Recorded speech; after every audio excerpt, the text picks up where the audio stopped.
জর্দার সময় এমনভাবে রান্না করলাম যে খাবে সে আঙ্গুল চেটে খাবে। এক দেরি না করে চলো রেসিপিটা দেখি। সবার প্রথমে এখানে আমি একটা ফ্রেশ নারকেল নিয়ে নিয়েছি, আর নারকেলটা এত এত সুন্দর মাশাল্লাহ, আর ভিতরে একটা খোম হয়েছে, আর খোমটাও খেতে অনেক মিষ্টি ছিল। যাই হোক, এর ভিতরে আমি একটু ঘি দিয়ে দিলাম, আর হলো পরিমাণ মতো তেল দিয়ে দিলাম। তার ভিতরে তেজপাতা, এলাচ আর দারচিনি, কিশমিশ দিয়ে দিচ্ছি। আর কিশমিশ গুলা এত সুন্দর করে ফুলতেছে, আমি না কোনো সময় বেশি একটা খেয়াল করিনি, কিশমিশ গুলা এত সুন্দর ফুলছে মাশাল্লাহ। তার ভিতরে আমি জর্দা সেমাই দিয়ে দিচ্ছি। এইটাকে আমরা গাট্টা সেমাই বলি, আর আমরা তো বাঙালি তাই না, আমাদের একটু ভালো ভিডিও ভালোর জন্য আমরা বলতেছি জর্দা সেমাই। যাই হোক, এখানে 2 প্যাকেট রান্না করা হয়েছে, আর এই সেমাইকে আমরা সবসময় বলি জর্দা সেমাই। আর বিশেষ করে সবাই আমরা চিনি, এটা হলো গাট্টা সেমাই বলি আমরা।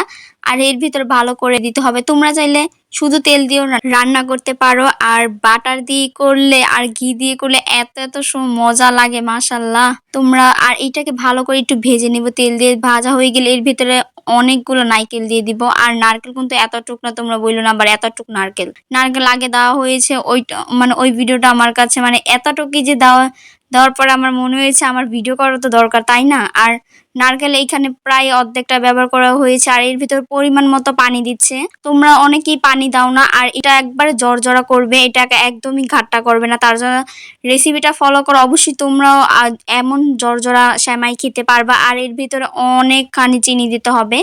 এটা সেমাই তো মিষ্টি না হলে তো মজা লাগে না তাই না। এখানে অনেকগুলো চিনি দিয়ে দিয়েছে। চিনি দিয়ে ভালো করে এখন নেড়ে দিতে হবে, না হলে নিচে আবার লেগে যাবে।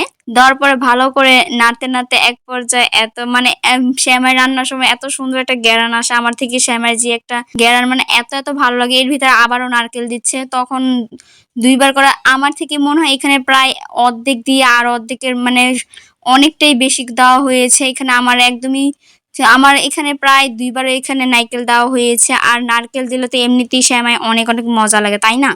আর তোমরা একবার হলো এই সেমাইটা বাসায় তৈরি করে খেতে পারো। এইটা আবার বলো না ঈদের সময়, এটা ঈদ ছাড়াও আমরা বাসায় এমন করে খাই, আর ঈদের সময় তো অন্যরকমই একটা টেস্ট তাই না। 5 মিনিটের মতো রান্না করে আর এর ভিতরে এখন ঢেলে নিবে, আর এটাকে ভালো করে নাড়তে হবে, নাড়লে আর এই জিনিসটা গাটা লেগে যাবে না। আর ভালো করে নাড়তে নাড়তে এই জিনিসটা এত এত মজা। আর তোমরা বাসায় একবার হলো তৈরি করে খেতে পারো, অনেক মজা। কি কি রেসিপি দেখতে চাও না দেখতে চাও আর আমাকে কমেন্ট করে জানাতে পারো। আর এই সেমাইগুলো খেতে এমনিতে অনেক মজা, এটাকে গাট্টা সেমাইও বলি, আবার হলো জর্দা সেমাইও বলি। আর আমি তোমাদের পরিবেশন করে দেখালাম। যাই হোক, ভিডিওটা কেমন লাগলো সবাই বলে যাবা। সবাইকে আল্লাহ হাফিজ।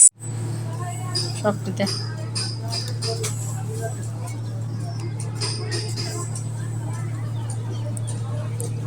আর